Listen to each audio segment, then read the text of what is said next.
Hola, hola, ya estamos aquí de regreso. Y mil disculpas por la interrupción. Hola Adelante. Fernando, ¿cómo Hola. está? Bien, ahí ven la pantalla. Sí, Sí, sí se observa la pantalla, Fernando. Ok, gracias. Bueno, y vamos por acá. No sé dónde me quedé, pero lo que les decía es que el código, cuando habla de conexiones seguras, lo que busca es que no haya extensiones eléctricas conectadas en una casa. Entonces, para las casas, y para la parte de oficina, de salas de reuniones de oficinas, se habla de distancias máximas. Entonces, el código habla de que ningún punto a lo largo de una línea del suelo donde haya toma corrientes esté conectado a más de 1.8 metros. Entonces, entre dos tomacorrientes entre una pared continua, máximo tiene que estar a 3.6. Yo los puedo poner a una distancia menor, ¿verdad? Siempre y cuando sea la parte funcional, pero no más de 3.6, porque lo que busca esto es que este cordón del electrodoméstico se pueda conectar a un tomacorriente o al otro. Las paredes de 3.6 metros de manera continua las consideramos también este tipo de arreglos, ¿verdad? Que es una pared continua, aunque esté quebrada en varias secciones. Y lo otro bien importante es acerca de las ventanas y puertas corredizas que se están usando mucho. Entonces, ahí puede tener los dos paños móviles o puede tener un paño móvil. Bien importante coordinar con el arquitecto y con el que las vaya a construir, que si en planos dice que este paño es fijo, pues yo voy a empezar a contar mi pared de 1.8 metros a partir de ese punto medio hacia la izquierda. Y si este panel es móvil, pues mi medio será, mi unidad empezará del borde, empezará a contar. Entonces es máximo 1.8 metros de que ningún punto de conexión. Eso es en áreas generales. En la parte de las cocinas es diferente. Los electrodomésticos, si ustedes los han visto, tienen un cordón más corto de 60 centímetros. Entonces acá la regla es que a partir del borde del fregadero, 60 centímetros máximo, tiene que estar la primera salida y ahí en cuanto tiene que estar en pared continua un siguiente toma corriente. Bueno, al doble la distancia, 1.2 metros. ¿Eso para qué? Para poder conectar esta tostadora en el toma de la izquierda o en el toma corriente de la derecha, ¿Qué sin pasaría ningún si, problema. Entonces, esas son la qué parte de cómo pasaría tener si digo, instalaciones seguras cómo funciona? para poder evitar el uso de Yo estando en la testigo no era extensiones. una persona. Fernando, pero un ratito, tenga la bondad, por favor, de apagar los micrófonos porque estamos interrumpiendo la sesión. Muy amable, gracias. Gracias. También, lo otro que también es muy común es el tema de estas islas o penínsulas en las cocinas. Entonces, hay un cambio con respecto a la edición 2020 en el cual se hace el requerimiento por área. Entonces, tiene que haber un receptáculo para los primeros eh, 4 pies cuadrados y luego para los siguientes 9 pies cuadrados tienen que haber una. Esta es la parte de unidades de medida en sistema métrico, ¿verdad? Entonces, eso también es importante porque ya se aclara un poco más cómo tienen que ir la densidad de tomacorrientes ahí. Hablando de circuitos ramales y hablando de cargas y todo eso, muchas veces nos encontramos clientes que nos dicen, es que el breaker, el interruptor de la cocina se me está disparando. Y llegó un electricista, cambió el breaker de 20 amperes por uno de 30 y ya no hay ningún problema. Bueno, ahí está cometiendo un peligro eminente que puede pasar. ¿Por qué? Porque los conductores son calibre 12, probablemente son para 20 amperes, y también los tomacorrientes son, o los receptáculos son de 15 o 20 amperes. Entonces, no se pueden proteger con un breaker de 30, porque si hay una sobrecarga, nunca lo va a ver, nunca lo va a proteger. Entonces, para evitar eso y también la cantidad de electrodomésticos que hoy tenemos en día, ¿verdad? En las cocinas, se exige que en la parte de cuarto de cocina, en la despensa, en la parte del comedor y desayunador o área similar, haya al menos 2 circuitos ramales de artefactos pequeños, y habla el código de 20 amperes. Ni siquiera le da la opción de escoger uno de 15. Dice 2 de 20 amperes. ¿Puedo tener 4? Sí. ¿Okay? Lo importante de este gráfico a la izquierda, lo puse ilustrativo porque aquí hay un tomacorriente en una sala. Ese tomacorriente en la sala no puede estar conectado al circuito de artefactos pequeños de la cocina, ni este tomacorriente en exterior. Por más práctico que sea el cableado y la tubería, ahí no puede haber, ¿verdad? Entonces, son circuitos que se tienen que manejar de manera independiente. Pero sí se puede unir la cocina, la despensa, el comedor y desayunador en los circuitos de artefactos pequeños. Puede haber mínimo 2 o puede haber más circuitos. Igual sucede en la parte del área de lavandería. El área de lavandería nos exige que al menos haya un circuito de 20 amperes para el toma o tomas de la área de lavandería. No estamos hablando del tomacorriente o la salida para la secadora, que es a 220 volts, sino que estamos hablando de tomacorrientes a 120 volts, donde se puede conectar la lavadora de ropa y la plancha eléctrica, lo podemos conectar ahí. Y el código dice que esos circuitos, tanto los de la cocina como el del área de lavandería, tienen que tener una carga de no menos de 1500 amperes. Bueno, hablando de conexiones seguras, les decía, y saliéndonos de las casas, esto es algo que se implementó en la edición del 2017, donde dice que en las salas de reuniones de no más de 93 metros cuadrados, eso no más es porque tal vez más de eso ya se considera una sala como un auditorio, ¿sí? Entonces aquí estamos hablando de salas donde a lo mejor están partidas a la mitad y cada área sea de 93 metros máximo. Se requiere tener una separación de salidas como las de la vivienda, o sea, cada 1.8 metros sobre la pared, ¿verdad? Que ningún punto de conexión está más de eso. Pero dice, se permitirá, o sea, es algo permisivo, que sean ubicadas como determine el instalador o el diseñador. Entonces, ahí puede ser que las distancias sean menores a lo que se requiera, como en el caso de esta pared, ¿verdad? Que está a menos de 1.8 metros.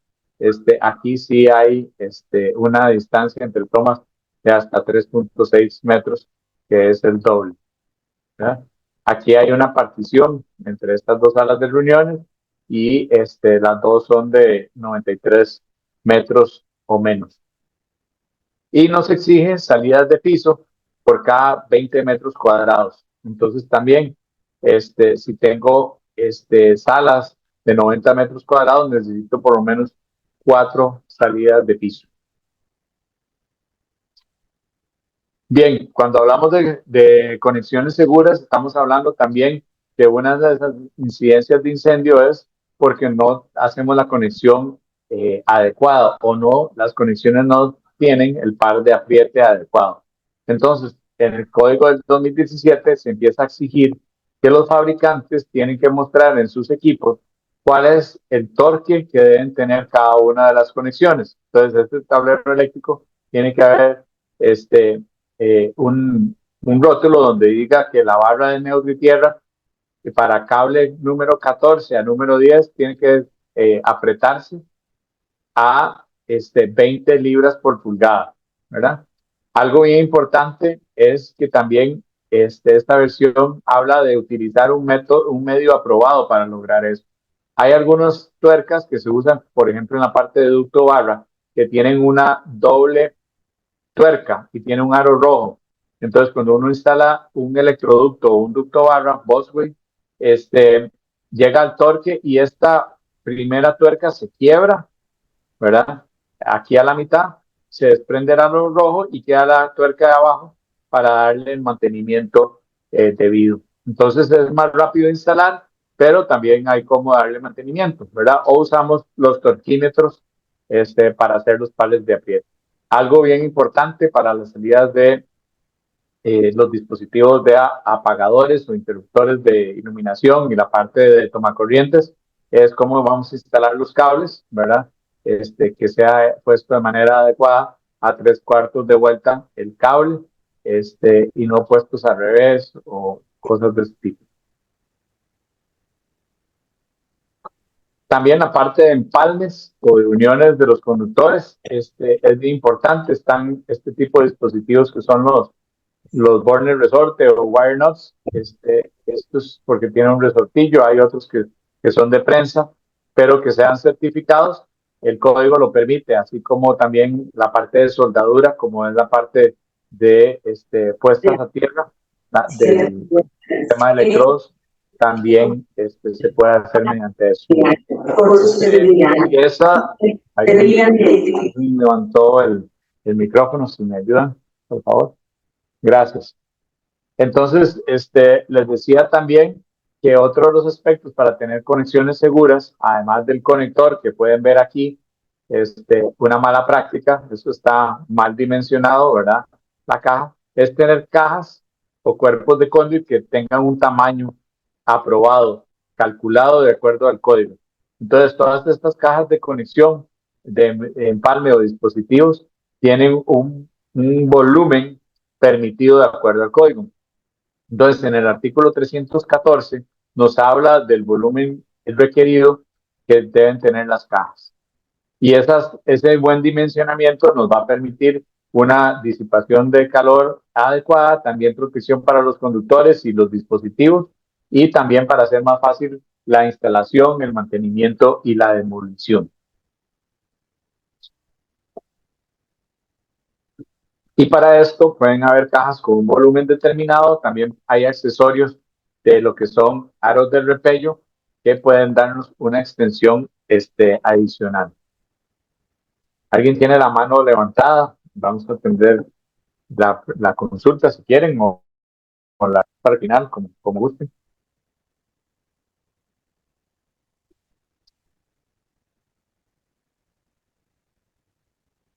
¿Trabajamos para el final? Ok, seguimos entonces.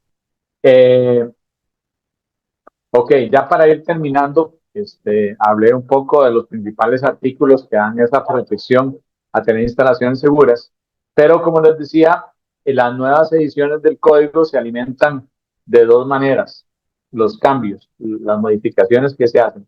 Una es por la parte de cómo podemos evitar accidentes o incendios, pérdidas humanas, electrocuciones, que es la parte estadística de, tenemos incendios provocados en las unidades de vivienda, en los circuitos de tomacorrientes en las habitaciones. ¿Qué inventamos por eso? ¿Por qué no lo está detectando el breaker? Porque son pequeños arcos eléctricos. Bueno, inventemos un breaker y un tomacorriente que tenga un chip que sepa cuál es la forma de onda cuando va a suceder un pequeño arco eléctrico. Y entonces ese dispositivo lo vamos a poner ahí, se llama protección de falla de arco, ¿verdad? Lo que pasó recientemente al entrar a esta versión fue que tenían reportes de electrocuciones de gente con electrodomésticos a 240 volts. Entonces pusieron la protección de falla tierra, ¿sí? Entonces eso es lo que digo, que hay un primer elemento que se nutre acerca de la parte de accidentes. Y el siguiente es con la parte de incorporación de nuevas tecnologías. Por ejemplo, entonces, ustedes en el código del 2011, que es el que tiene la parte de la norma ecuatoriana de construcción, y se diga el código ecuatoriano, con todo el respeto, que es del 2001, no habían tecnologías como la parte de vehículos eléctricos, ¿verdad? Entonces, ¿cómo va a haber un cargador de vehículos eléctricos? Bueno, ¿cómo tiene que ser la instalación de manera segura? Entonces, ya eso se incorpora en las diferentes ediciones del código, en las más recientes, ya se incorpora toda esa información desde el código del 2014, digamos, ya viene mucho más información. Ahora resulta que los vehículos eléctricos tienen baterías, ¿verdad? Para poder funcionar a ellos, pero son una fuente de energía. ¿Qué pasa? Si yo llego a mi casa, no hay electricidad y necesito conectarme urgente a una reunión o necesito ver un partido y yo sé que en mi carro hay batería. Bueno, ahora resulta que los cargadores de vehículos eléctricos son bidireccionales y permiten inyectar energía del vehículo hacia la parte de la vivienda. Entonces, ¿qué es lo que pasa? Que ya en el código eléctrico del 2020 Hay cambios en la parte del alcance y el artículo 625 para permitir que exporten energía del vehículo al sistema de cableado de la propiedad y que sea de manera segura. Entonces, ahí vienen las nuevas disposiciones. Lo otro, centrales fotovoltaicas. Entonces, bueno, aquí habla de una central fotovoltaica grande, ¿verdad? De gran escala, donde tenga una capacidad de generación del inversor de no menos de 5 megas. Entonces, hay un artículo que es el 691 que habla de esas centrales. Hay otro que el 690 que habla de paneles fotovoltaicos y eso no hay ningún problema. Pero las grandes centrales de cómo hacerlas seguras, habla este 691. Bueno, ¿qué es lo que está pasando con el desarrollo de energía solar? Que también puedo producir energía solar y la almaceno para usarla en la noche o en otros momentos. Entonces, existen sistemas de almacenamiento de energía grandes, ¿verdad? Entonces, aquí habla que no son las UPS, sino son equipos de almacenamiento de energía con una capacidad mayor a 1 kWh. Entonces, puede estar de manera autónoma, sin interconexión a la red, o puede estar interconectado con la red, haciendo una microred. Entonces, eso lo habla en el artículo 706. Esto fue incorporado en el código del 2017. También están los sistemas autónomos en el artículo 710. Se introduce en el código del 2020 lo que es la definición de modo isla, que básicamente es una instalación que tiene su independencia a la red de generación o distribución de energía, ¿verdad? Entonces, esto es de manera autónoma. Puede haber una estación de celular que tenga energía solar o eólica, pero funciona de manera autónoma. Entonces, esto, por eso se llaman sistemas autónomos. Y fuese un sistema que está interconectado, vamos al artículo 705, que es que estamos hablando acá, que es la parte de microredes.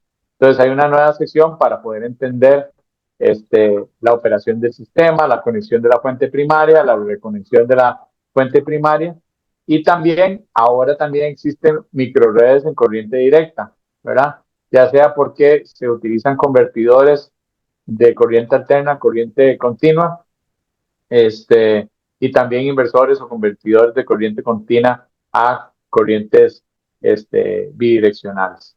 Entonces, todo esto son nuevas tecnologías, nuevos sistemas que anteriormente no existían y el código nos dice cómo hacer la instalación de manera segura.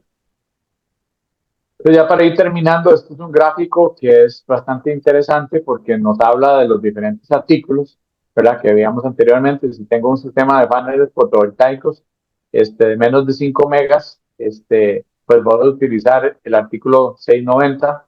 Si voy a utilizar un sistema de almacenamiento de energía, el 705. Si voy a tener un sistema autónomo, veo el 710. Y si voy a tener un sistema interconectado, el 705.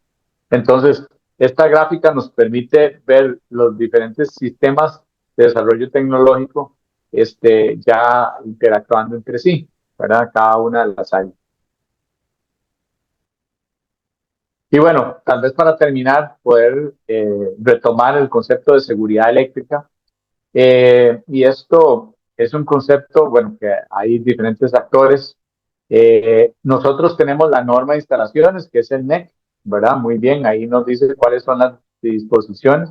El mismo código nos habla de utilizar productos listados o certificados, ¿verdad?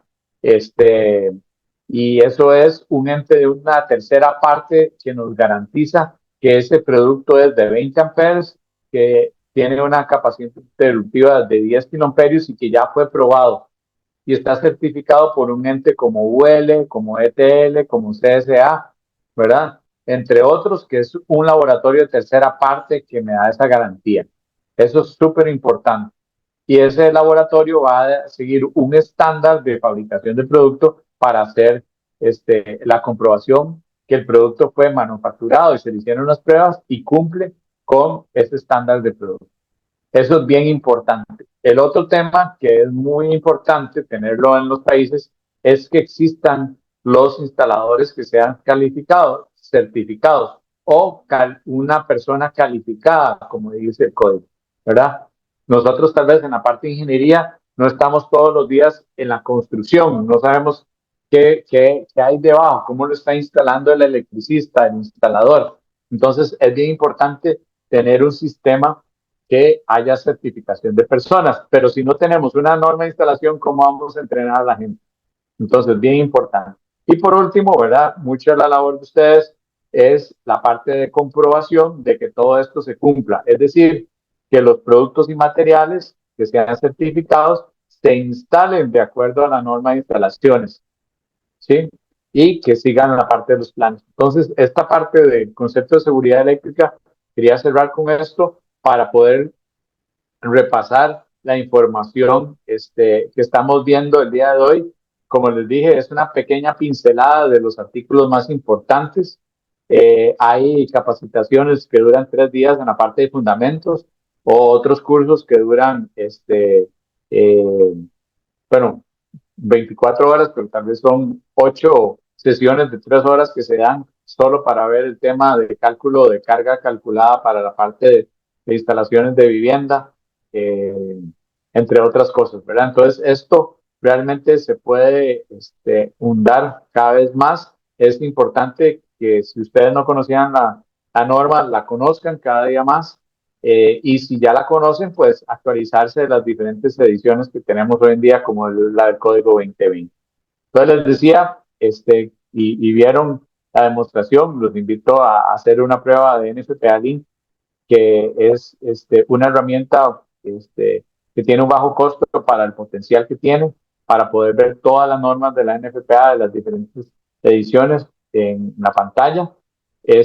Puedo hacerlo offline también, fuera de línea, para poder ver la información en mi computadora en el momento que yo quiera.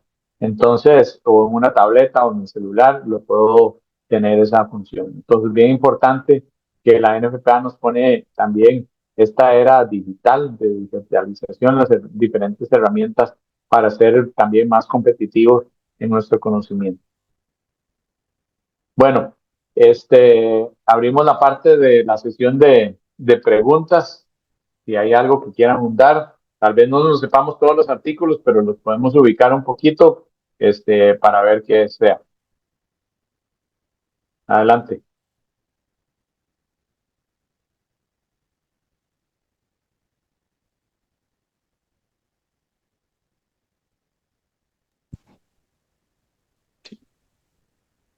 Buenas noches, ingeniero. Bueno, Tengo la bondad. Una consulta. Todos los circuitos de toma corrientes, el código exige que tengan protección con interruptor de circuito por falla de arco. ok. Estás hablando en una unidad de vivienda, en una casa. Sí. Ok, O puede ser en una instalación industrial de pronto. ok. Bueno, vamos a ver. Si quiere, lo vemos con... Le puedo contestar de lo que es, pero no es en todo tipo de instalación. ¿Okay? Y la parte de falla de arco es cuando hay una pérdida en el aislamiento de un conductor y no necesariamente el otro conductor que transporta energía al lado también se haya fisurado en el mismo punto, porque si esos dos cables están sin aislamiento en el mismo punto, pues va a haber un cortocircuito. Aquí estamos hablando de ese aislamiento que se daña en la parte de la instalación por el jalado de cables, porque se nos cortó con la caja metálica llegando, o también, como les decía, con grapas, o porque el cordón lo forzamos detrás de una puerta o de una ventana, o lo majamos con una silla. Todo eso, cuando hay un daño en el aislamiento, básicamente estamos con un potencial de riesgo. Lo vemos en el área mecánica, en la parte hidráulica, que en el momento que se rompe un tubo de PVC, pues sale agua. En la parte eléctrica no es así. pero el daño puede ser igual o peor, puede causar un incendio, ¿ok? En la parte hidráulica, pues va a botar un montón de agua, se va a romper el piso, el cielo del apartamento de abajo, o lo que quieran ver, pero son daños físicos que son reparables, pero un incendio realmente es bien peligroso. Entonces, el artículo 210.12 habla unidades de vivienda. Entonces dice, todos los circuitos de 120 volts, 15 y 20 amperios, o sea, no son los de 30, no son los de 40, ¿sí? Son 15 y 20 y de 20 volts. Dice que suministran salidas o dispositivos instalados. ¿Ok? Estamos hablando de luminarias, estamos hablando de circuitos de tomacorrientes, y si tengo un sistema de detección de incendio conectado a 120 volts, también tiene que llevar protección de falla. Ahora, ¿a dónde están instalados? En cocinas, salas familiares, comedores, salas de estar, salones, bibliotecas, estudios, dormitorios, solarios, salones de recreación, armarios, pasillos, áreas de lavandería, habitaciones o áreas similares. ¿Ok? ¿Qué no ven ahí? Baños, garajes y áreas exteriores. ¿Ok? Eso no. Entonces, en unidades de vivienda, en todos estos lugares. ¿Ok? ¿A dónde más? Entonces me voy a ir al inciso B que veíamos, unidad de dormitorio. ¿Ok? Aquí el edificio o edificación que duermen 16 personas o más, en un cuarto común, en diferentes cuartos, y tiene un área de comida común. ¿Ok? Entonces, ahí que, también los circuitos ramales de 15 y 20 amperes. ¿Ok? ¿A dónde más? En habitaciones de huéspedes y suites de huéspedes. Miren, yo tengo la recepción del hotel, ¿le tengo que poner tomacorriente de falla de arco? No. Le puedo poner, si usted quiere, le pone, ¿sí? No sabemos si va a funcionar o no. Que tenga una protección adicional a la tradicional, usted lo puede exigir, usted lo puede poner, ¿ok? Pero de acuerdo al código, solo en lo que es las habitaciones y las suites, ¿ok? También en dormitorios para pacientes con atención de enfermeras y cuidados limitados. Ahí, ¿quién? También los circuitos de 120 volts, 20 amperes. No habla de industrias, no habla de salas de reuniones, no habla de oficinas, habla de estos lugares. ¿A dónde más? Bueno, también en lo que es modificaciones. Entonces, modificaciones a los circuitos de unidades de vivienda. Es decir, yo tengo una casa construida y hago un dormitorio para mi hija. Entonces, ahí hay una extensión de circuito. Esos tomas tienen que llevar protección de fallada. ¿Sí? No sé si respondí su pregunta. Sí, muchas gracias. Con gusto. Bien, ¿alguna otra consulta? Inge, buenas noches, ¿me escucha? Sí, señor. ¿Cómo está, Inge? Mi pregunta es, usted decía que en las viviendas, en lo que es el circuito de cocinas, mesones, no podía pasarse de de los 4 tomacorrientes de un circuito. No, lo que yo decía es dos cosas. Uno, los tomas tienen que tener una separación, que ningún punto de los tomacorrientes encima el mesón de la cocina estén separados más de 60 centímetros. Si es en otras áreas fuera de los muebles de la cocina, pueden estar separados hasta 1.8 metros de punto de conexión máximo. Y por otro lado decía que esas salidas tienen que haber al menos dos circuitos en el cuarto de la cocina, la despensa y el comedor. Entonces, tienen que haber dos circuitos al menos.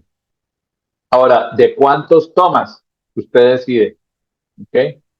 Normalmente sí anda alrededor desde un circuito de un toma hasta un circuito de 6 tomas, ¿verdad? Tal vez ese no sea tan funcional, porque si usted pone solo los tomas de la cocina en un circuito y pone la despensa y el comedor en otro circuito, está cumpliendo con lo que dice el artículo, ¿sí? Pero probablemente el circuito de la cocina, donde va a poner el horno, el microondas, la freidora eléctrica, ¿qué más? El hornito, el coffee maker, eh, la, la batidora, ¿sí? Todo eso, si lo pone a funcionar al mismo tiempo, se le va a disparar. Entonces usted puede mezclar circuitos, no tienen que estar los tomacorrientes al lado para ponerlos a hacer, usted puede mezclar unos con otros. ¿Sí? Gracias, Inge. Con gusto. Estimado Fernando, tenemos en el chat algunas consultas. Primero, el ingeniero Jesús Contreras. Saludos, buenas noches. La presentación la van a compartir. Saludos. Sí, bueno, ahorita está siendo compartida en YouTube, entonces también pueden escucharla ahí con todos los comentarios, sin ningún problema. Otra consulta. Ingeniero Alfredo Paredes, ¿qué nuevas técnicas de protección hay con los armónicos y transientes atmosféricos para las tomas del hogar? Ok, sí, bien importante. Esa parte no la puse, pero con la parte de supresión de trascientes, que es la parte de picos de voltaje que puede dañar los diferentes aparatos electrónicos, ahora el artículo 230 nos exige que en las unidades de vivienda haya un supresor de trascientes. ¿Ok? Y eso pues tiene varias razones. Una de ellas es que las protecciones de falla tierra y falla arco son electrónicas, hay que protegerlas. Dos, que cada vez más en nuestras casas tenemos equipos electrónicos, que la computadora, que la tableta, que la pantalla plana y todos los elementos de la cocina que hablé, tienen cada vez más elementos electrónicos y hay que protegerlos. Y por otro lado, cada vez más la parte hospitalaria está de cuidado de personas está saturada en los centros de salud. Entonces vienen creándose diferentes equipos médicos para que las personas se traten en sus viviendas. Tal vez, obviamente, no si hay una persona grave o no, pero sí hay temas de gente que tiene daños en la parte del riñón y que tiene su maquinita en la casa o respiradores para la noche. Entonces son equipos eléctricos que no sensitivos que no queremos que se dañen. Entonces, todas las unidades de vivienda se les pide que deben tener un supresor de trascientes. Y con la parte de transitorios de armónicos, por ejemplo, en la parte de calidad de energía, el código no habla de eso. Ese problema lo deja la parte del análisis que tiene que ver, pero sí habla, por ejemplo, cuando vamos a dimensionar el neutro o la parte de bancos de capacitores que habla que tienen que considerar las corrientes de desbalance y las corrientes armónicas, en el caso del neutro, el artículo 220-61. Entonces ahí nos habla de esa corriente de desbalance y que tenemos que considerar la parte del neutro, lo que haya también corrientes armónicas monofásicas, como el caso de luminarias LED o de computadoras o servidores, ¿verdad? Conectados a ese circuito. Pero no habla de cómo curar el paciente, ¿sí? Para eso es mejor acercarse a los diferentes fabricantes para saber qué equipos nos ofrecen, si son bancos de capacitores o filtros de armónicos sintonizados a una armónica como tal, o también van equipos de corrección de armónicos que son electrónicos. ¿Sí? Tenemos otra consulta. Buenas noches. Al pagar mensualmente la afiliación a la NFPA, ¿esto me permite descargarme la norma de la NFPA? De NFPA Link. Ok. Esto es una plataforma virtual, ¿ok? Entonces, es como Netflix. Usted puede bajar la película a su dispositivo, pero no la puede ver en una aplicación que no sea Netflix, ¿sí? Entonces, es lo mismo para NFPA Link. De hecho, déjenme ver para mostrarle eso. Obviamente aquí yo estoy en línea compartiendo con ustedes, pero lo que quiero mostrarles es, por ejemplo, estas normas que están acá. Aquí tiene una bromita y nos dice, a ver, déjenme Eh, ya. Aquí hay unos 3 puntitos, pero no quiere. Ok. Aquí lo tengo incluido en mis favoritos, una estrella, y también está en la parte de offline. Es decir, estos códigos yo los puedo ver de manera offline. Si quiero abrir mi computadora en un avión, simplemente pongo en el browser NQCAD y puedo ver la información ahí de todas las normas que yo lo quiera descargar, pero siempre usando esta plataforma de NPL. ¿Okay? También ¿cómo se llama? La plataforma me permite ver diferentes aplicaciones. Se llama la parte de Direct. Aquí lo puedo ver por equipo, ocupación o sistema, o espacio.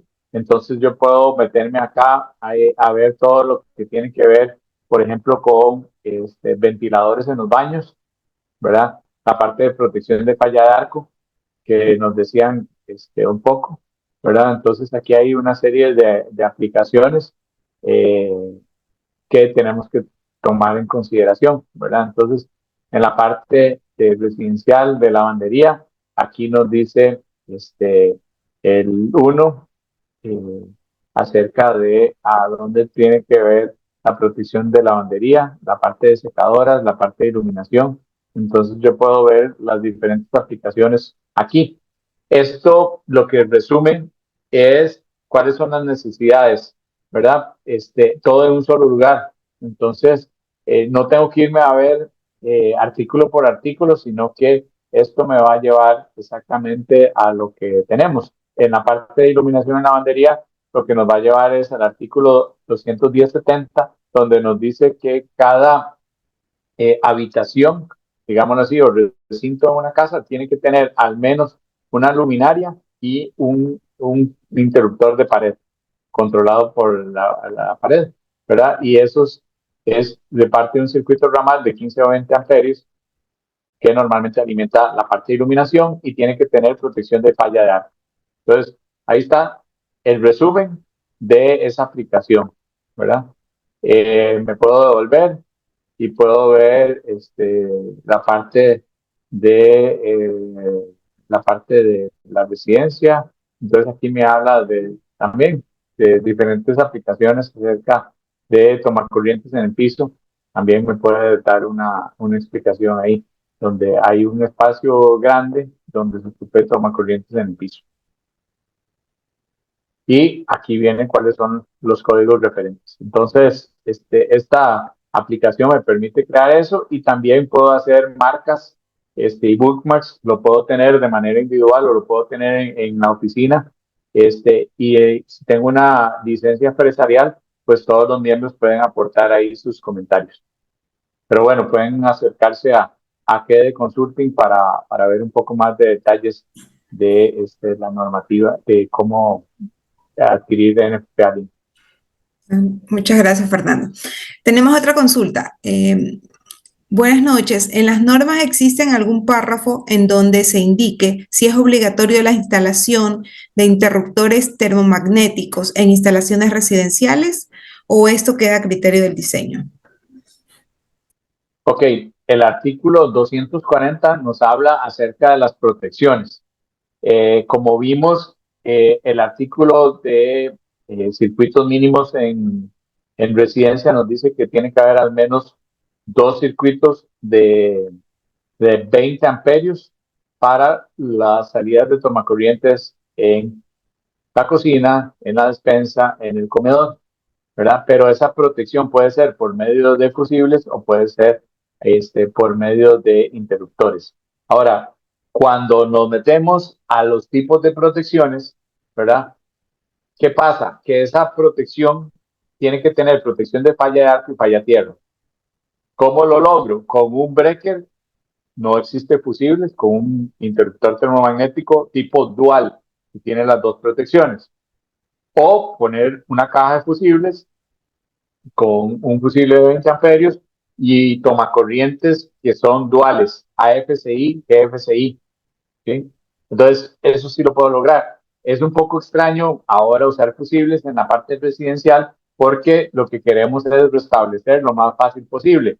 Y la parte de los fusibles, yo se los recomiendo únicamente para lugares que haya personal calificado dando mantenimiento, porque en una casa la persona se le va a ir la electricidad, no va a funcionar y va a ir a buscar ese cartucho a cualquier lugar.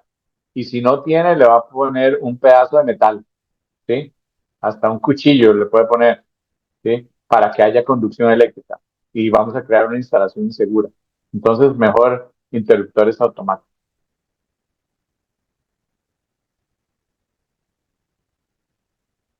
¿Hay alguna? Tenemos otra consulta, ¿cómo podemos certificarnos en la norma 70? Ok, bueno, la NFPA ofrece diferentes cursos virtuales y presenciales. La parte de la certificación, para la parte de Ecuador, pueden hablar con Keden Consulting, que es el operador oficial de la NFPA en Ecuador, y ellos les pueden ofrecer lo que es la parte de capacitación certificada de manera presencial o virtual. La presencial se da en 3 días de manera seguida, son 24 horas, y la virtual son 25 horas, y eso se divide en 5 medios días. Es decir, puede ser todas las mañanas, o todas las tardes, o la tarde-noche, donde el espacio de las 5 horas se da la parte del curso. De hecho, bueno, uno de los cursos que yo estoy hablado por la parte de la NFPA es justo en el NEC.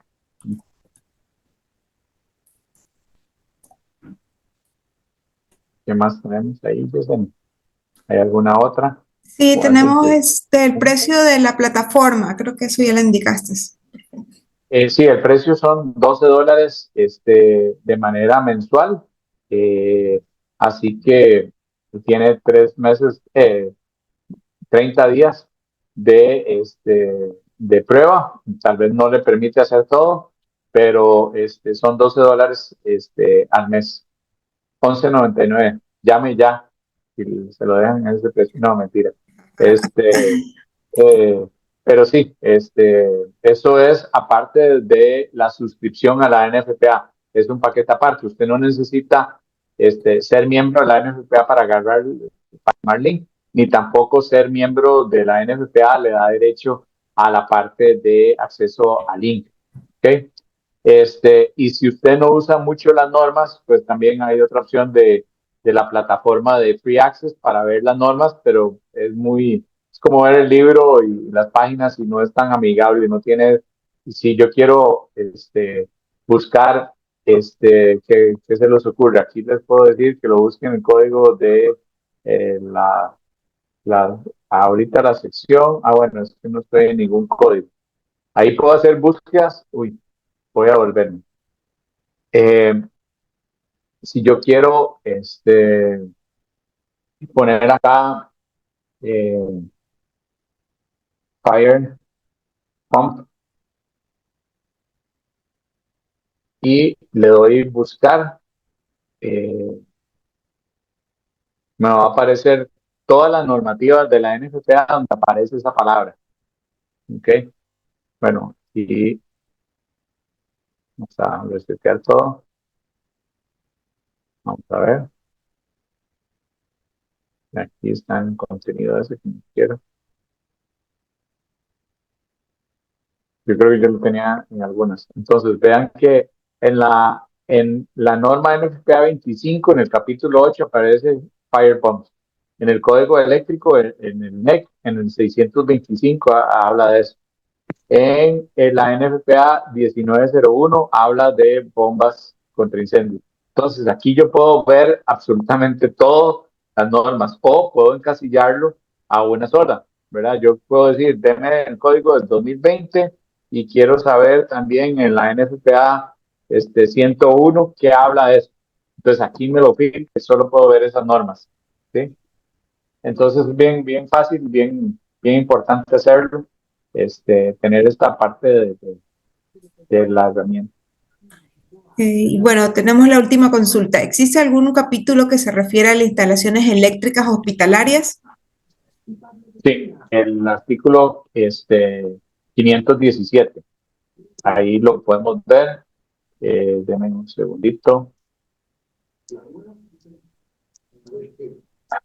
Ahí nos va en el capítulo 5, que es ocupaciones especiales. Entonces, primero vamos a encontrar lugares clasificados como peligrosos. Entonces, vamos a encontrar del 501 al 500, es lugares hasta el 510, lugares clasificados como peligrosos. Y yendo a la respuesta a la pregunta, el 517 habla de centros de cuidado de salud. Ahí podemos ver los requerimientos para la parte de instalaciones eléctricas en hospitales o clínicas. Y, por ejemplo, habla del brazo de equipos críticos y no críticos.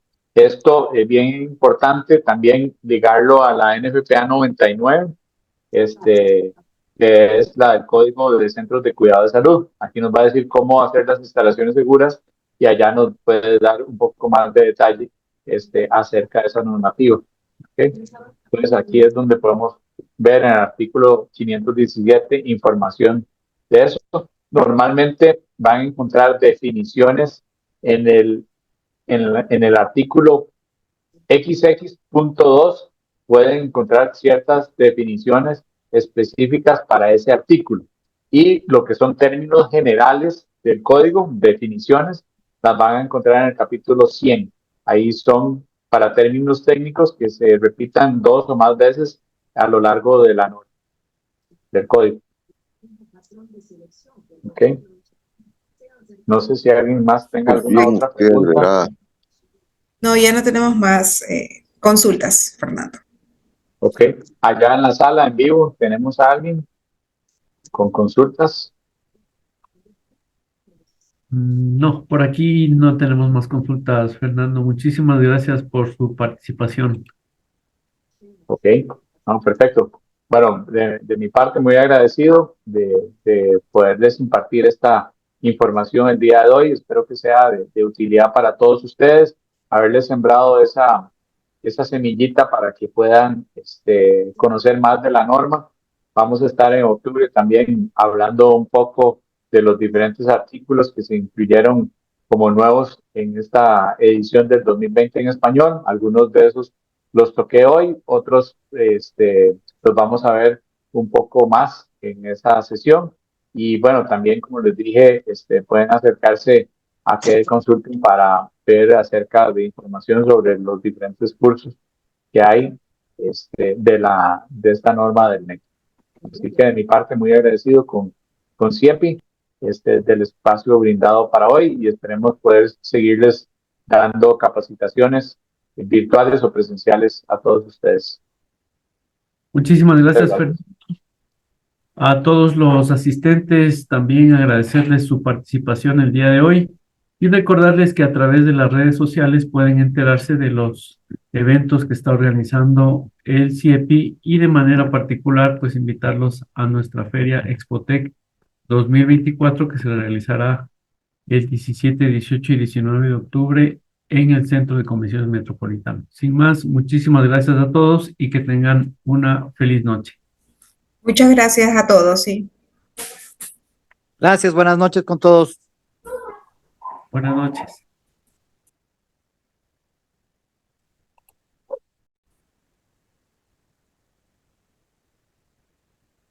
Sí. Ahorita ya pasó. Ahorita todavía está cacho.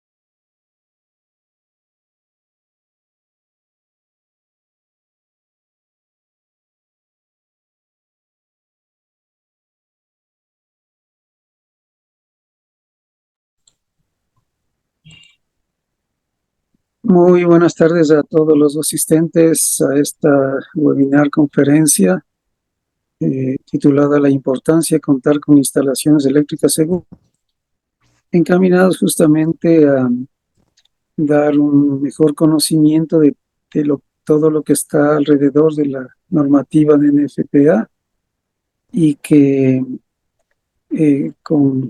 muy cordialmente nos va a compartir el ingeniero Fernando Escalante.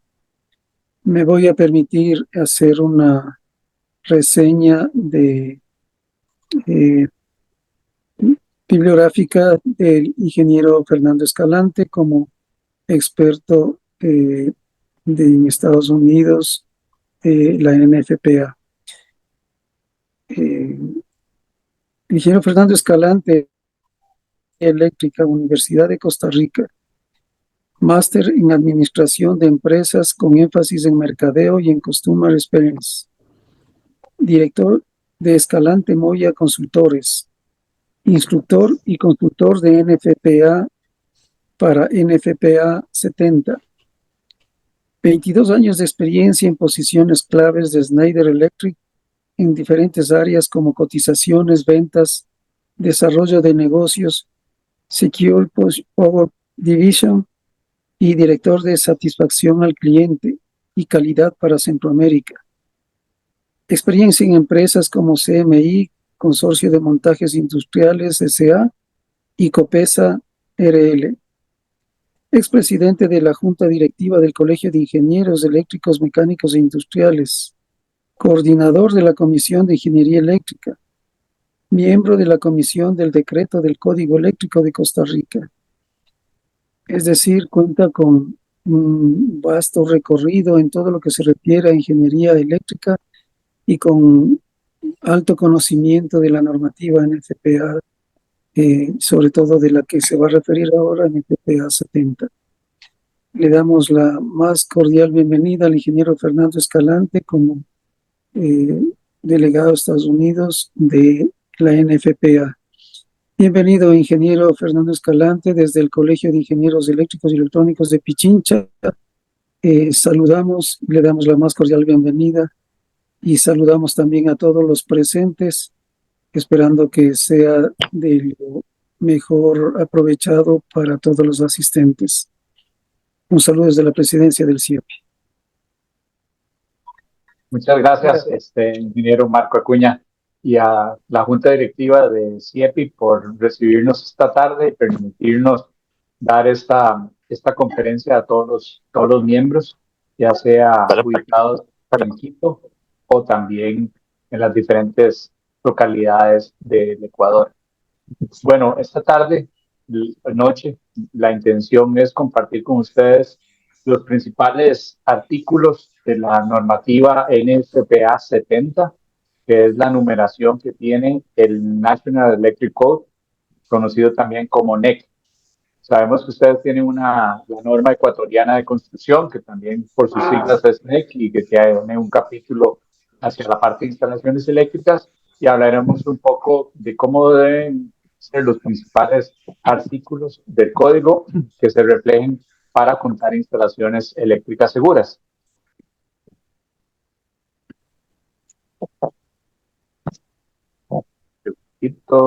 Ya pasamos por acá. ¿Qué encontramos en la parte del Ecuador? Bueno, nada muy diferente a los demás países a nivel mundial y a nivel de Latinoamérica. Encontramos estas noticias en las cuales la parte de la instalación eléctrica es la principal causa de incendio en las diferentes localidades.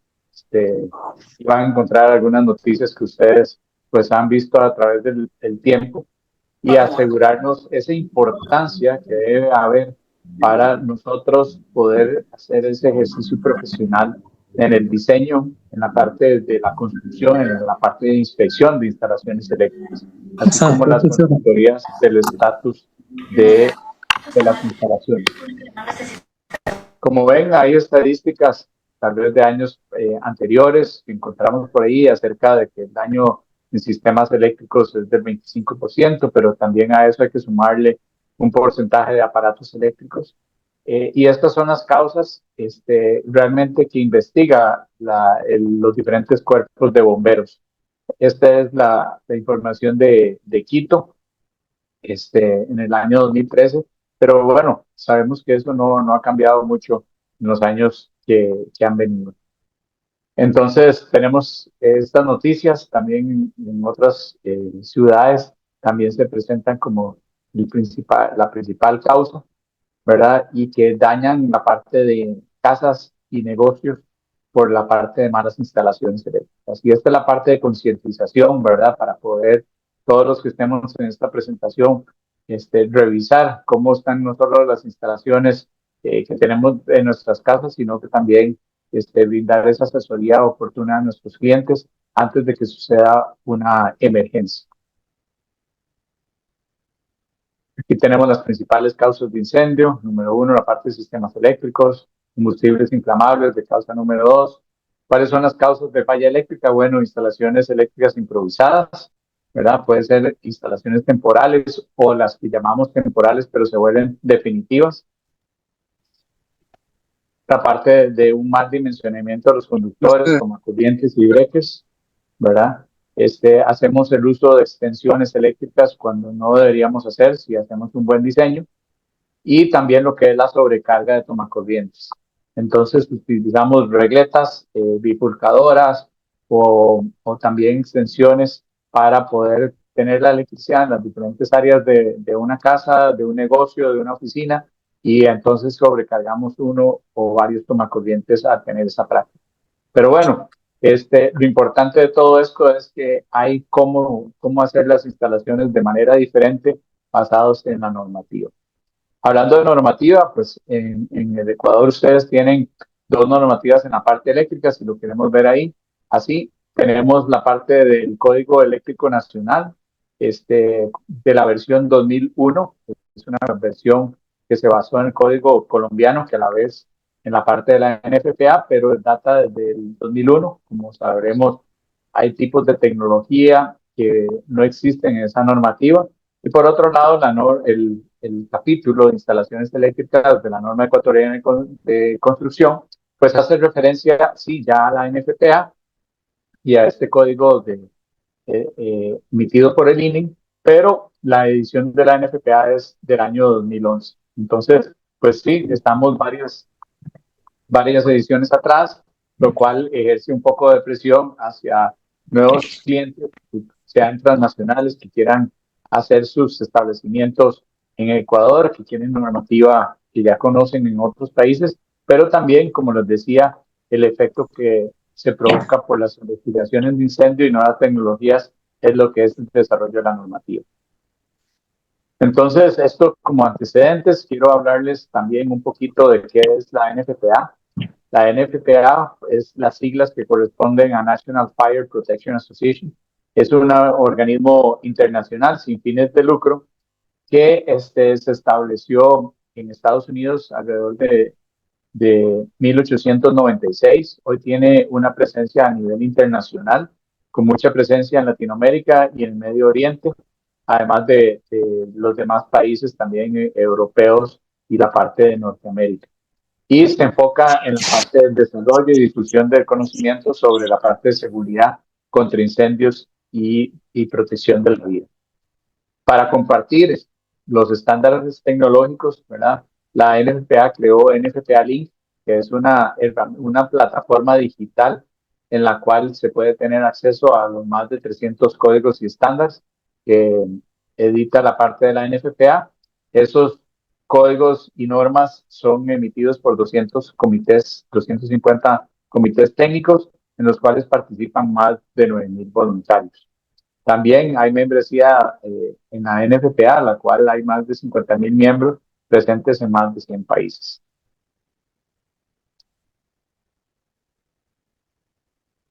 De los códigos más utilizados o más conocidos está la NFPA 1, que es el código de incendios. Esto proporciona cómo se debe establecer de manera razonable la seguridad contra incendios y la protección de la propiedad y de nuevos y de existentes propiedades. También el Código Eléctrico Nacional, el NEC, ¿verdad? Que vamos a hablar esta tarde.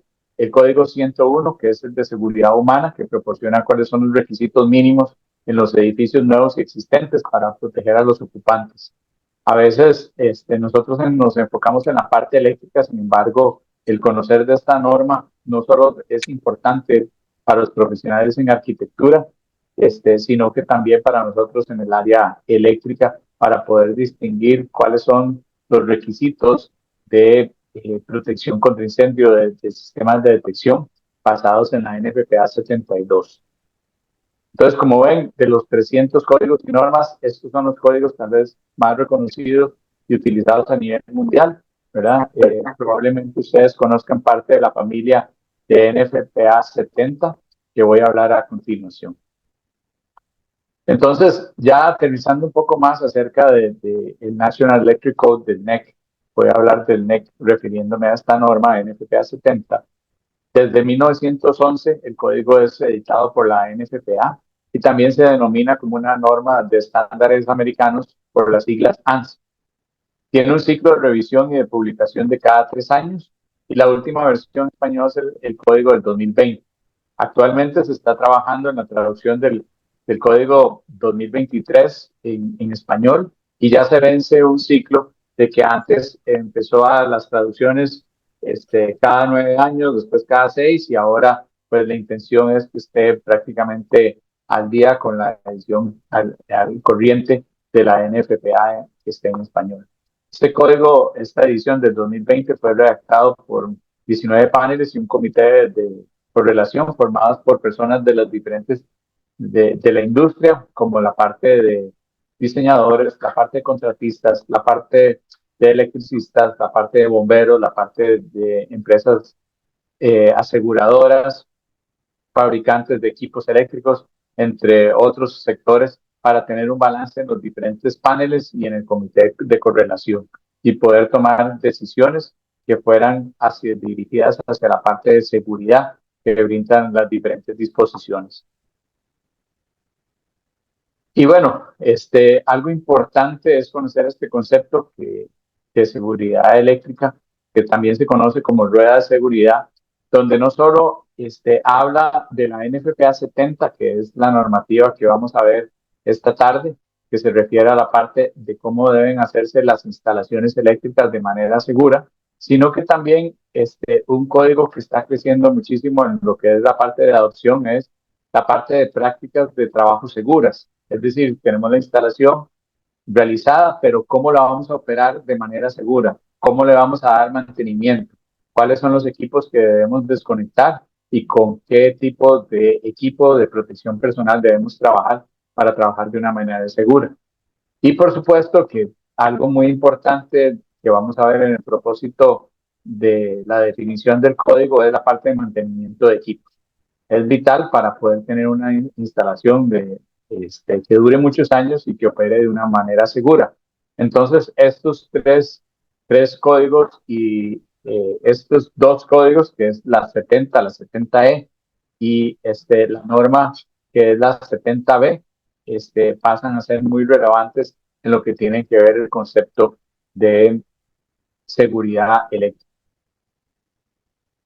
Y bueno, algo bien importante es que las normas, estas 3 normas que les hablaba, no están solas, sino que también tienen otros documentos que están relacionados de acuerdo al tipo de aplicación que vamos a tener. Por ejemplo, la NFPA 72, bien que sabemos, es la parte de detección contra incendios. Si queremos trabajar en la parte de hospitales, vamos a basarlos en la NFPA 99. Y después aquí hay otros documentos que nos van a dar soporte. Por ejemplo, si vamos a trabajar en instalaciones clasificadas como peligrosas, pues podemos clasificarlas de acuerdo a la NFPA 497. Y el propósito de todas estas normas, ¿verdad? Como dijimos al principio, es salvar vidas y evitar pérdidas económicas a los diferentes usuarios. Bueno, ahora sí, hablemos de la NFPA 70. ¿Cuál es el propósito del NEC? Bueno, voy a leerlo aquí, aunque a veces suele ser un poco cansado, pero es bien importante poder hablar de cada uno de los conceptos que incluye el artículo 90.1. En esta presentación van a encontrar las referencias de los artículos propiamente en la parte de abajo, lo que es el artículo donde se encuentra esta información.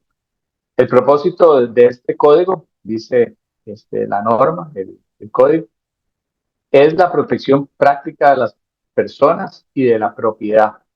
¿Contra qué? Bueno, contra los peligros que surgen del uso de la electricidad. Entonces, sí, la electricidad no se ve, ¿verdad? No huele, pero sí se siente si uno la toca. Entonces, igual se va a ver en el momento de que haya una emergencia.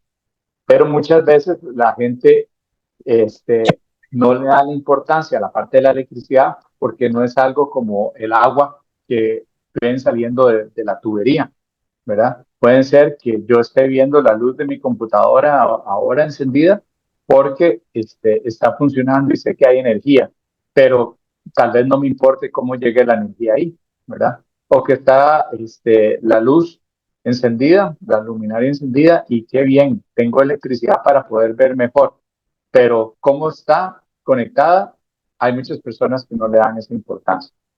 Entonces, otro de los conceptos importantes que está en el artículo 90.1 es que este código no tiene la finalidad de ser una especificación de diseño, ni de servir como un manual de instrucciones para el personal no calificado. Este código contiene disposiciones que se consideran necesarias para el cumplimiento de la seguridad. Denme un segundito.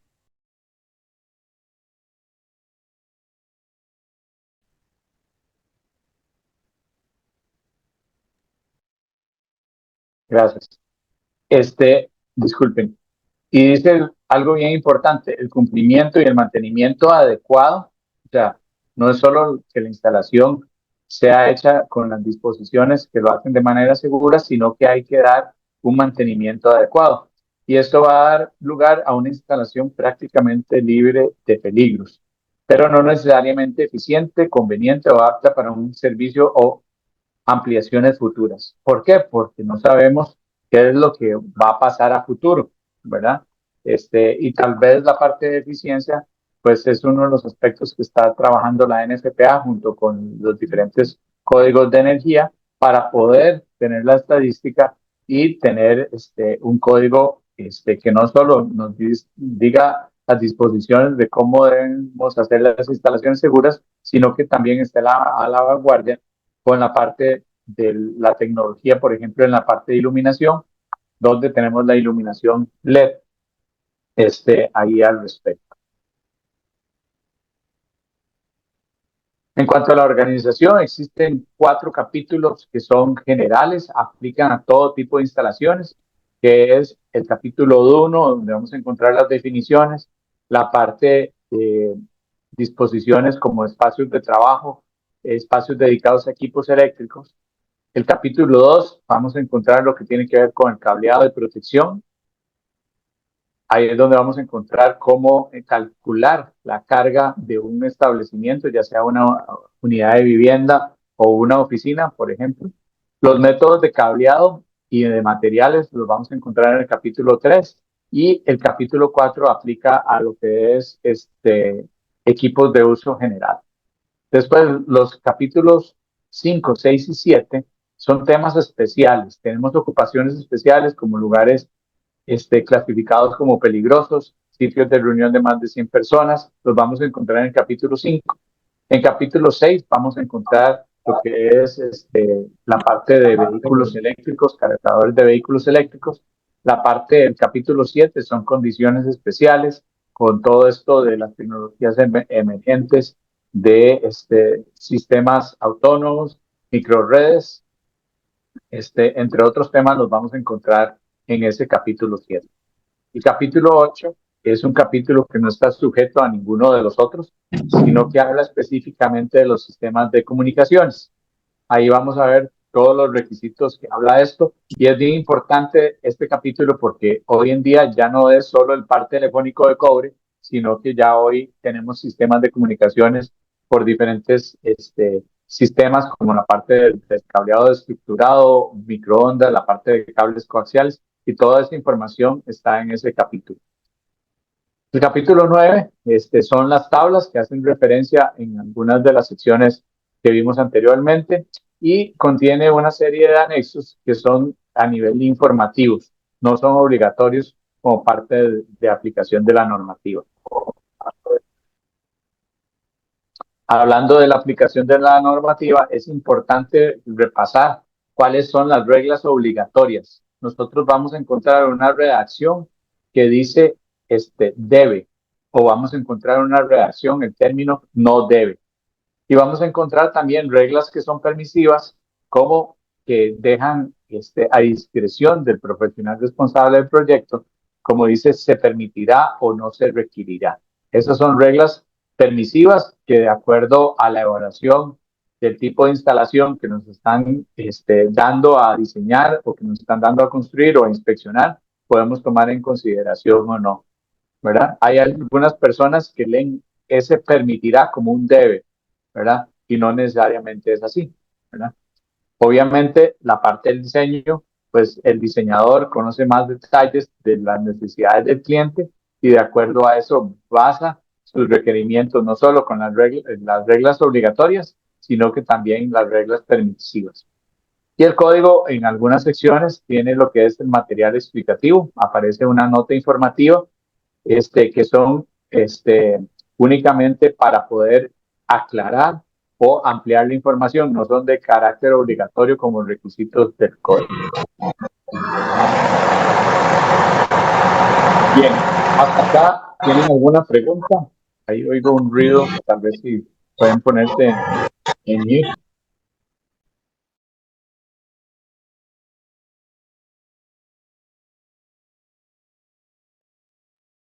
Bien, esta presentación está dividida en diferentes bloques y uno de los que quiero hablar es la parte de cuáles son los artículos principales. Hay muchos, pero tal vez cuáles son los más importantes que brindan protección al personal de operación y mantenimiento.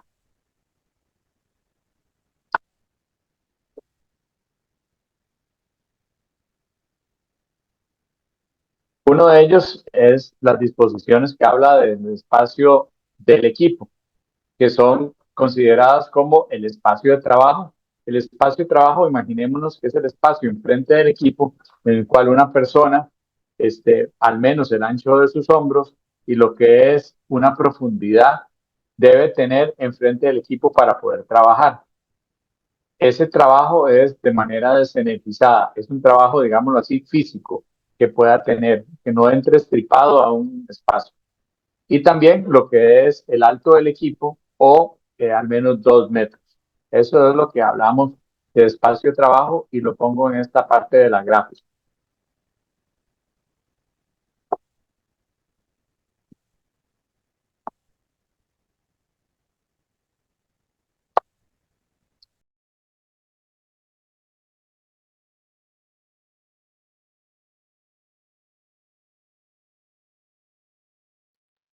Fernando, disculpa, tienes apagado el micrófono. Ya recién lo abrí. Sí, perdón, ya lo habilité. Disculpe. Les decía también el espacio dedicado. Bueno, esto es un espacio dedicado al equipo eléctrico. Es decir, por ejemplo, acá lo podemos ver que en la profundidad del equipo eléctrico y en el ancho, no debe haber otro sistema mecánico o otro sistema que no sea eléctrico, por ejemplo, como un sistema mecánico de gas o la parte de aguas negras o la parte de agua potable o sistemas de rociadores que esté encima de un equipo eléctrico. Entonces, ese espacio se eleva 1.8 metros arriba del equipo, es del ancho del equipo y de la profundidad del equipo. Entonces, es un espacio dedicado al equipo eléctrico. Si quieren conocer un poco más de detalles de cuáles son esos espacios, es acerca de la sección 110.26. Este tipo de cuartos eléctricos o donde tengamos equipos eléctricos tienen que estar bien iluminados. Entonces, para eso vamos a contar con la iluminación necesaria. El código no habla de los niveles de iluminación, pero hay requerimientos en cada uno de los países. Normalmente anda alrededor de 500 luxes, lo que es este tipo de espacios en requerimientos de iluminación, pero sí habla que no pueden haber sensores de movimiento en los cuartos eléctricos, ¿verdad? Eso es porque si hay una persona haciendo un trabajo y no tiene movimiento o el sensor no lo detecta porque la persona esté agachada o detrás de un equipo, se va a ir la iluminación y puede más bien causar una emergencia, un incidente por ese movimiento. El otro tema que habla el código en esta sección 110.26 es acerca de la entrada y salida a los espacios de trabajo. Entonces, aquí nos habla de cuál es el requerimiento también que deben tener las puertas, que sean unas puertas con la barrera antipánico que permita a las personas salir del recinto en caso de un incidente. Y dependiendo del espacio de trabajo, si es el doble o no, pueden tener una sola salida o se requiere que haya dos salidas. Por ejemplo, voy a dibujar aquí una persona que esté trabajando en esta sección de ese switchgear y haya un incidente en esta sección, ¿verdad? Entonces, ¿qué es lo que va a pasar? Que esta persona, si la puerta está en esta ubicación, probablemente no pueda pasar a través del incidente para poder evacuar, sino que en este caso se exige que haya una puerta del otro lado para poder que la persona salga. Va a depender del amperaje y va a depender del ancho del equipo para poder tomar eso en consideración. También otra de las secciones que habla acerca de la protección del personal de operación y mantenimiento es la advertencia de peligro de relámpago de arco. Entonces se dice que los tableros de distribución, que son los switchboards, los tableros de potencia, que son los switchgears, en baja y media tensión, los paneles de distribución, que son los panel boards, o también está los centros de carga, también se clasifican en esa sección, los tableros de control industrial, la parte de envolventes para la parte de centros de medidores, centros de control de motores, dicen que no estén ubicados en una vivienda, deben estar marcados. Entonces, bueno, ahí les pongo la palabra deben porque es algo mandatorio, ¿verdad? No es algo que se puede o no hacer. Entonces, no importa el amperaje, todos esos tienen que tener una advertencia de relámpago de arco. Esa etiqueta debe venir de fábrica y si no, también puede ser elaborada para pegar en campo. Hay unos requisitos en otra sección acerca de la durabilidad que tiene que tener la impresión y la goma, que sea también para la aplicación en que se va a instalar. Si vamos a instalar un tablero eléctrico a la intemperie, pues esa etiqueta no se debe decolorar ni caer recibiendo el sol y la lluvia. Por otro lado, hay etiquetas especializadas dependiendo de la magnitud de amperaje y también de cortocircuito, que es la parte de arc flash.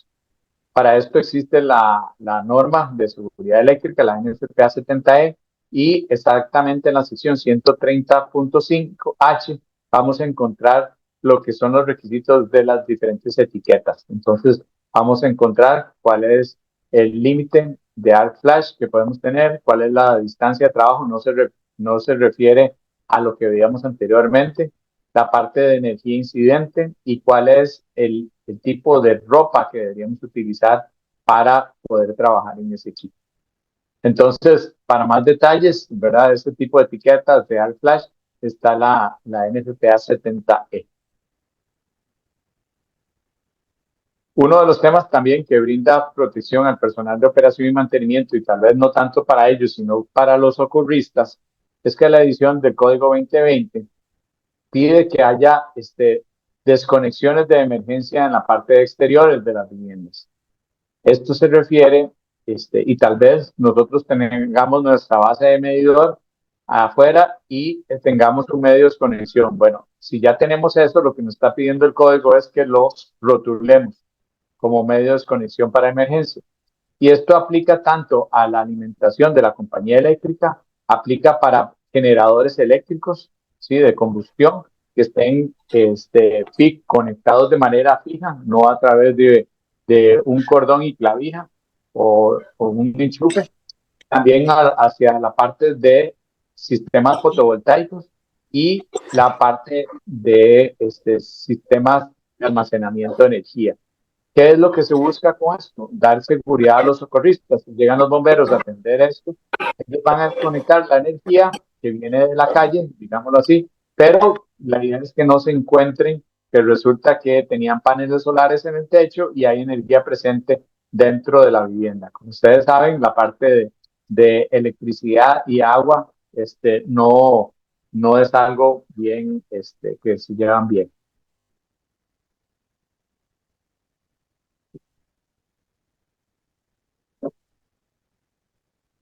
Bueno, otro de los aspectos importantes, el equipo de acometida era como el que veíamos en el slide anterior, donde no tiene ningún medio de desconexión, es decir, tiene la alimentación eléctrica, se interconecta en el punto de servicio, aquí hay unos conductores que no tienen ningún medio de protección y llega a la parte del medio de desconexión principal o equipo de acometida. Ese equipo, por lo tanto, no hay cómo tener algún tipo de protección y lo que habla el código es que todos los equipos de acometida deben colocarse unas barreras al equipo. Es decir, estos, digamos, capuchones que se ven en los bornes de los interruptores para que no cometamos un accidente de tocar esos bornes y podernos electrocutar. Entonces, lo que da esa protección a las personas que dan mantenimiento o realizan labores de servicio que no tengan un contacto accidental en los bornes. Ahora voy a hablarles un poco acerca de la protección de las personas. Esto es bien interesante, ¿verdad? Y voy a empezar con el artículo 250, que es el que habla acerca del sistema de puesta a tierra y de unión. Bueno, aquí ocupamos que básicamente todos los envolventes metálicos y canalizaciones metálicas, todas tengan esa unión, es decir, que no haya electricidad conduciendo a través de ellos. Y esto lo logramos a través del puente de unión y los conductores de puesta a tierra equipos, el conductor de puesta a tierra, el puente de unión principal. Entonces es muy importante, ¿verdad?, que los sistemas, los circuitos y los equipos que sea requerido se deben poner a tierra. También el conductor del circuito debe estar puesto a tierra en sistemas puestos a tierra. La ubicación de las conexiones de puesta a tierra es algo que habla el artículo 250. También los tipos, tamaños y conductores de unión puesta a tierra y los electrodos de puesta a tierra los detalla en este artículo. Los métodos de puesta a tierra y de unión y cuáles son las consideraciones que deben haber. Recuerden que el sistema de puesta a tierra es vital para el buen funcionamiento de las protecciones eléctricas. Entonces, por eso es bien importante que eso se dimensione de manera correcta. Denme un segundito para ajustar algo por acá.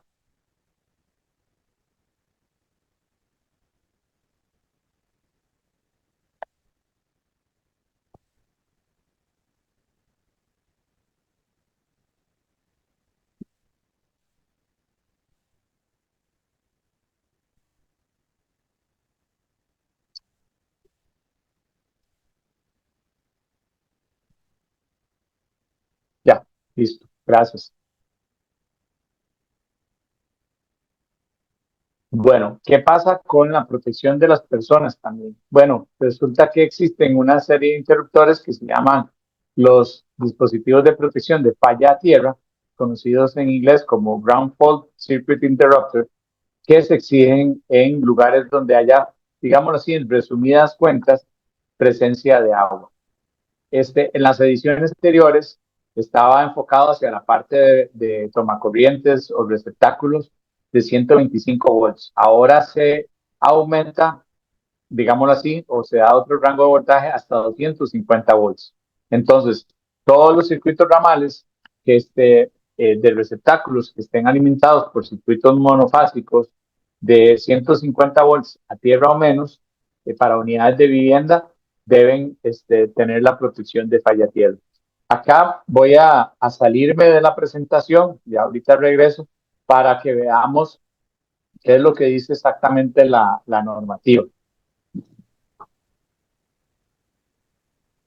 Entonces voy a irme a una herramienta que se llama NFPA Link, que es esta plataforma que tiene la NFPA, en la cual yo estoy suscrito de manera mensual. Se pagan $12 al mes para poder tener acceso a todas las normativas de la NFPA.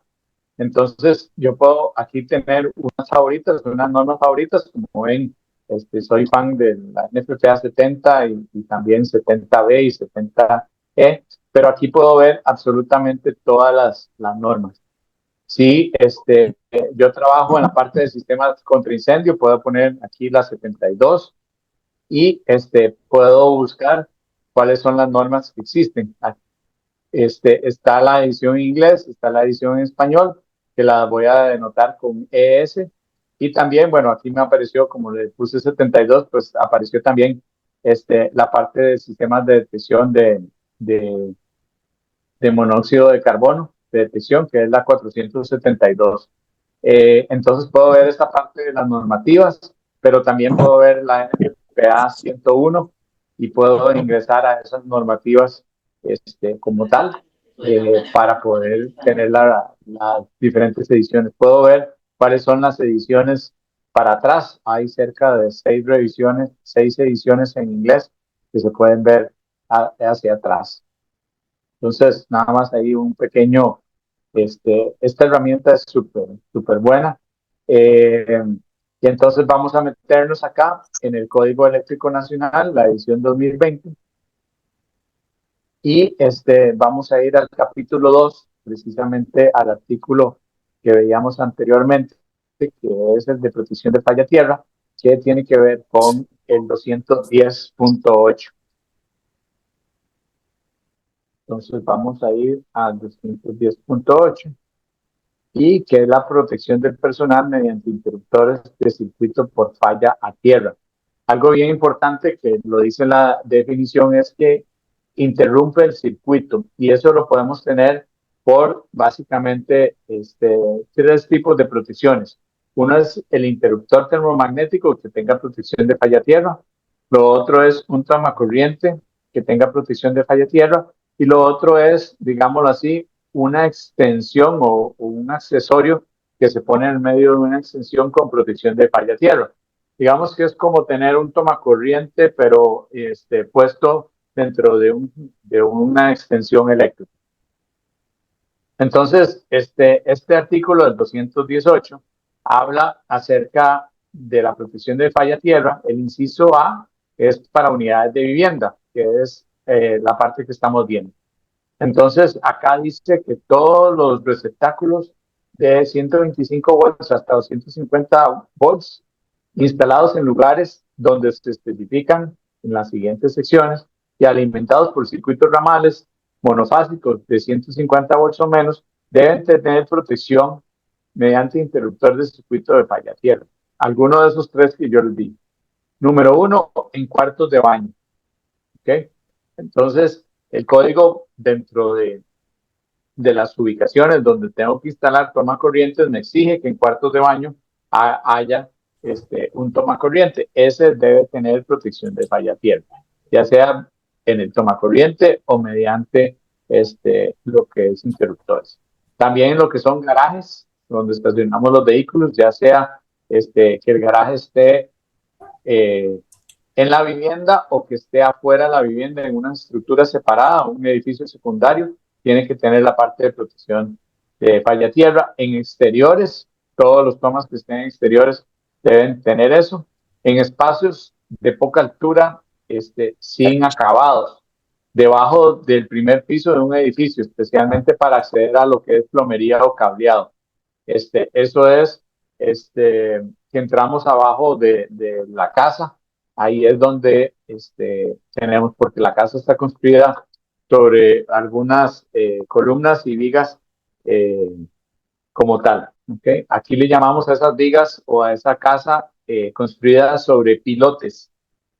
Tal vez ustedes no conozcan el término, por eso les decía que es una casa levantada sobre una estructura, pero que nos permite entrar de manera agachada a ver las instalaciones de plomería o la parte de cableado eléctrico. Esos son espacios por estar en contacto con la humedad que deben tener las salidas, ahí la protección de falla tierra. Lo otro es la parte de sótano. En las ediciones anteriores nos decía que era sótanos sin terminar. Ahora ya se quitó eso y habla de sótanos terminados o sin terminar. Entonces, eso tenemos que tomarlo en consideración. También en las cocinas, donde los receptáculos estén instalados para servir las superficies de mesones, es decir, sobre los muebles de cocina, ahí todos los tomacorrientes están pegados a la pared, normalmente a 1,10 m, a 1,20 m desde el piso, ¿verdad? Tienen que tener la protección de falla tierra para los electrodomésticos que conectemos ahí. También todo lo que esté alrededor de 1,8 metros del borde superior interno de una cubeta de un fregadero o de una pila. Ahí vamos a tener que poner la parte de protección de falla tierra. Es importante este caso principalmente para la estufa eléctrica. Sé que ustedes en Quito, por ejemplo, tienen la parte de gas y que probablemente muchas de las cocinas y la parte de calefacción esté con gas, pero también la parte eléctrica se vuelve importante acerca un poco de la parte de contaminación y todo eso. Entonces, está una tendencia a volver todo un poco más eléctrico. Entonces, las cocinas eléctricas, las estufas que estén colocadas a menos de 1,8 metros del borde del fregadero de la cocina, tienen que tener protección de falla tierra. ¿Por qué? Porque ahora también no solo incluye circuitos de 120 volts, sino que también a 240 volts o hasta 250 volts. También cobertizos para botes, lo que es duchas y bañaderas, también lo que sean receptáculos cerca de 1,8 metros del borde exterior de esa ducha y en áreas de lavandería.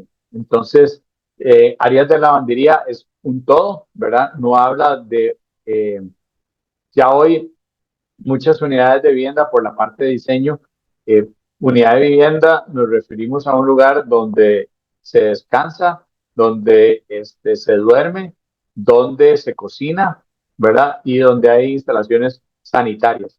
Una habitación de hotel normalmente no tiene la parte de cocción, de cocinar alimentos, entonces no es considerada como una unidad de vivienda, pero hay otro tipo de suites que sí tienen la parte de cocción, entonces hay que considerarla como una unidad de vivienda. O estos Airbnbs que ofrecen la parte de cómo cocinar, es una unidad de vivienda. Entonces, el área de lavandería ya normalmente el diseño arquitectónico no es una habitación independiente, sino que es parte integral. Hemos visto lavadoras y secadoras en baños, también cerca del área de cocina o en un closet entrando a una residencia. Entonces son áreas de lavandería, no es una habitación o un recinto de lavandería. Entonces, todos los tomacorrientes que estén ahí, ¿y en qué encontramos? Bueno, encontramos la secadora eléctrica y que es a 240 volts normalmente y lo que es salida de un tomacorriente a 120 volts. También en lugares húmedos o mojados en interiores.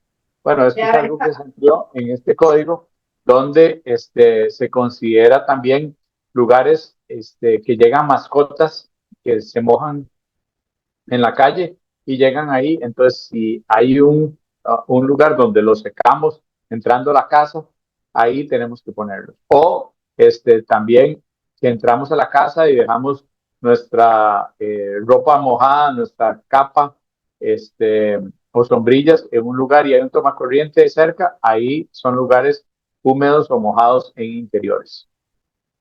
Entonces, estos son los lugares en unidades de vivienda que tenemos que tener la protección de falla tierra. Ahora voy a revisar el resto del artículo que habla la parte B en edificaciones diferentes a unidades de vivienda. ¿Okay? Y aquí hay varios cambios importantes respecto a ediciones anteriores. Dice, todos los tomacorrientes de 150 a 250 volts hasta que sean circuitos ramales monofásicos de 150 volts a tierra. Entonces ahí tenemos, por ejemplo, circuitos que son 208, 120 o 220, 227 o 240, 120, que son 150 volts nominales a tierra o menos. Dice 50 amperes o menos, y todos los alimentados por circuitos trifásicos, también de 150 volts tierra o menos, y dice 100 amperios o menos. Entonces tienen que tener la parte de protección de falla de tierra. Algunos solo se logran mediante breakers, y lo que es a 120 volts y 20 amperios mediante un tomacorriente o breaker se puede lograr la parte de protección de falla de tierra. El otro tema importante es a dónde en lugares diferentes de unidades de vivienda. Bueno, también en cuartos de baño. Aquí dice el inciso 2, en cocinas o áreas de fregadero. Y también dice provisiones permanentes para cocinar o preparar alimentos. Aquí, ¿qué incluimos? Lugares para preparar alimentos, nos referimos a heladerías o a tiendas que venden café, preparan café y lo venden, como Juan Valdez o Starbucks. Son lugares que tienen que llevar protección de falla tierra en el área de cocina o preparación de alimentos. También en azoteas, en exteriores, ¿verdad? Tienen que tener eso. En fregaderos, todos los receptáculos que estén a menos de 1.8 metros del borde superior interno de la cubeta. También en lugares húmedos y mojados en interiores, en vestíbulos asociados a la parte de duchas, como una parte de gimnasios, también en garajes o bahías de servicio también, lo que hacemos, reparación de automóviles o cambios de aceite, son lugares que se ocupan. En espacios de entrar agachados, en sótanos sin terminar, en áreas de lavandería y también, bueno, en tomas que estén cerca del borde de una bañadera o una ducha, ¿verdad? Entonces, es importante que esos lleven protección de falla tierra, y eso es parte de lo que también quería leerles ahí de la parte del código. Entonces, voy a devolverme a la parte de la presentación. Ahí, si tienen alguna pregunta, la anotan y al final podemos hacer una ronda de preguntas y respuestas, si les parece. Esto era lo que les decía, en lugares diferentes de unidades de vivienda, el requerimiento de circuitos monofásicos de 50 amperes o menos, y en circuitos trifásicos de 100 amperes o menos deben de llevar la protección de falla tierra para proteger personas. También hay electrodomésticos específicos que se piden, que son a un voltaje de 120 volts y 60 amperes como máximo. Entonces ahí hay que incluir lo que son tomacorrientes o salidas para aspiradores para automóviles, enfriadores de agua. Ahora vemos de moda estaciones de llenado de botellas. Entonces, como la que ven ahí en la fotografía, esa se requiere la parte de tener protección de falla tierra. Máquinas para entrar neumáticos, máquinas expendedoras, que son estas que tienen donde uno ya no pone monedas, sino que ahora billetes o la tarjeta que le vende algunas papitas o refrescos, lo ven ahí, y también lo que es lavadora de platos, entre otros.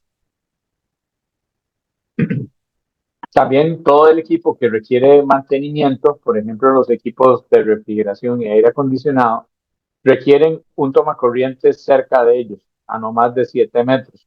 Entonces, esos deben tener protección de falla tierra porque va a haber herramientas.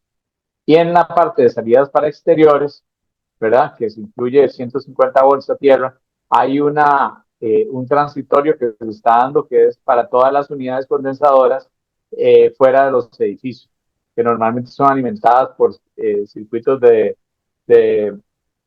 2 polos, 20 amperes o 30 amperes, ¿verdad? Eso se requiere que a partir del 1 de septiembre del 2026 lleve la parte de protección de falla tierra o lo que son las bombas de calor, también en caso de algunos lugares de ustedes que hace frío como Quito, u otros. Entonces, esa es la parte de protección de personas. Aquí metí uno, que no es exactamente de personas directamente, que es la protección de falla de arco. No es la protección de falla a arco que hablábamos anteriormente de arc flash, sino que esto es una que se da por el daño en el aislamiento de los conductores, ya sea porque este cordón queda muy forzado y se resquebraja, o porque también dañamos el cable poniéndole un clavo o haciendo como un taladro, o poniéndole una uña o un soporte que llaman acá para que no se caiga, o unas grapas, ¿verdad? Entonces puede ser que eso haga que dañe el aislamiento y estas fisuras en realidad pueden hacer un arco eléctrico, ¿sí? Entre una parte positiva y otra parte negativa y crear una parte de incendio. Entonces esto sale a través de la estadística de incidentes que les decía. Entonces desde el código del año 99 se incluyó la protección de falla de arco y se incluyó para los circuitos de tomacorrientes en las unidades de vivienda. ¿Por qué ahí? Porque era la mayor causa de incendio. A esos tomacorrientes, pues, movíamos la mesa de noche, la cama, el mueble donde estaba el televisor y esos cordones los majábamos o los pensábamos. Y ahí era la mayor cantidad de estadística. Entonces se empezó con eso. Ya hoy en día en unidades de vivienda prácticamente en todos los lugares, excepto los baños, los garajes, en exteriores, casi que, y pasillos, no, pasillos sí, no se requiere la parte de protección de falla tierra. Garajes y baños, tomas en exteriores, no se requiere la protección de falla de arco, los demás lugares sí. Y si veíamos que en la cocina se ocupaba falla de tierra también, bueno, pues vamos a ocupar falla de arco. Bien. Entonces hay algunos interruptores automáticos o breakers que se llaman breakers duales, que tienen la doble protección, o poner un breaker con protección de falla a tierra y un tomacorriente con falla de arco, o al revés. También en unidades de dormitorio, estas son unidades donde duermen 16 personas de manera unida. Puede ser en una habitación o varias habitaciones. Tienen también un lugar de preparación de alimentos de manera común, que son unidades de dormitorio para, por ejemplo, estudiantes.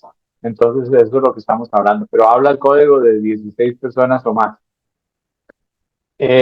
También se incluyó la parte de protección de falla tierra en el código del 2017 en habitaciones de huéspedes, en suites de huéspedes, en dormitorios de pacientes, para atención de enfermeras. Eso se incluyó en esta edición del 2020.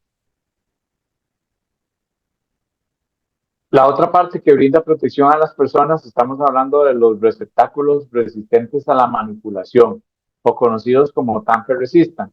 Esos están en la parte de la sección 406.12, en el cual son unos tomacorrientes que tienen unos bloqueos mecánicos acá para poder meter el enchufe o la clavija, las dos patas a la vez, digámoslo así.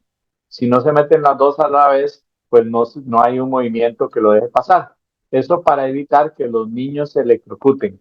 No sé cuántos de ustedes empezaron a estudiar ingeniería eléctrica desde hace muchos años, cuando eran niños, y también metían un clip o unas tijeras a los tomacorrientes.